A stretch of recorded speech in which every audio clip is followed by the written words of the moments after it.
Hi guys, today I'm going to talk about the specific law that we have in Japan. So, the law of pool management and regulation. Here you can see some pictures about my school. So, as you know, I'm a PE teacher. I'm currently teaching swimming at the school, and you can see here are the facilities. So, this law concerns the safety and security of our students regarding swimming classes. But before to go into details, let's talk a little bit about history. Japan have more than 3,000 islands, so water always have been a part of the culture.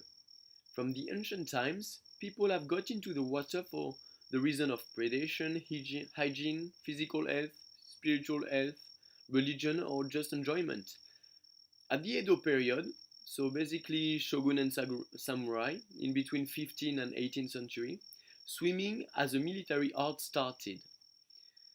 Then it didn't change much until the Meiji Revolution, which is middle 19th, and it corresponds to the opening of Japan to the Western world. During the 20th century, one important event changed the mentality of the Japanese government towards the teaching of swimming. Is the sunk of a ship in 1955, killing more than 100 students of elementary and junior high school. So they basically died because they didn't manage to reach the shore and they didn't really know how to swim and survive in the water. This traumatism changed forever the politic of the government. They started in the 60s to promote swimming education, financially help schools to build shallow and cheap pools for obvious financial reasons. They wanted to avoid maintenance costs and create more swimming pools everywhere for everybody. And here you can see this one is typical. So, this fact forced me to talk about the current situation. Nowadays, you can find outdoor cheap swimming pool in almost every school in Japan. However, the pool facilities do not allow us to use it all year around. Indeed, if I take the example of our swimming pool, it's a 25 meters one with a depth of 90 centimeters, no heater system, and a very old version of a chlorine cleaning system.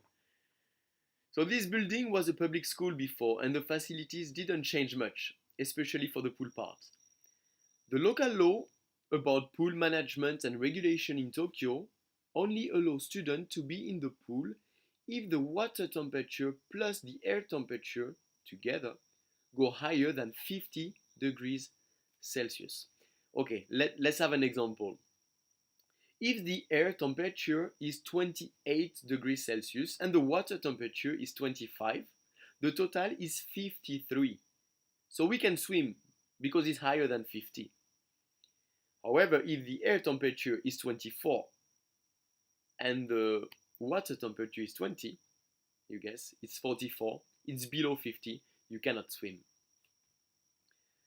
So if I want my student to learn how to swim, they can only use the pool to train for basically mid-May to mid-September. If we take into account the summer break, it is only from the 27th of August to the end of September. And then the second part of the year will be mid-May to mid-June. So it's not that much. It also means for me that I'm gonna have to plan my other activities through the year accordingly. I cannot do soccer in September or May because that's the moment we're using the pool. It means for students that they can only have a limited amount of time focusing on a technical swim. So it's good enough if you want to feel comfortable. But if you want to learn how to swim properly, it's gonna be different. Yeah. So to conclude, I will say that global or national law has pros and cons. In swimming education in Japan, people can develop only some part of the swimming abilities due to the facilities and the lack of time. So even if they know how to swim a little bit, I think they will later have some difficulties to feel comfortable in deep water. If I can compare to the French system, it is quite different. Schools, they don't have swimming pool, but the state provide a big financial support in order to send students regularly in the massive public school, where the depth is about 3 to 5 meters. And it's for cheap, it's not that expensive. And even if you register your son, or your daughter in a swimming club, it's not that much for a year. In Japan, it's quite expensive. So my video is over. Please let me know what you think about it, and if you have any question, please feel free.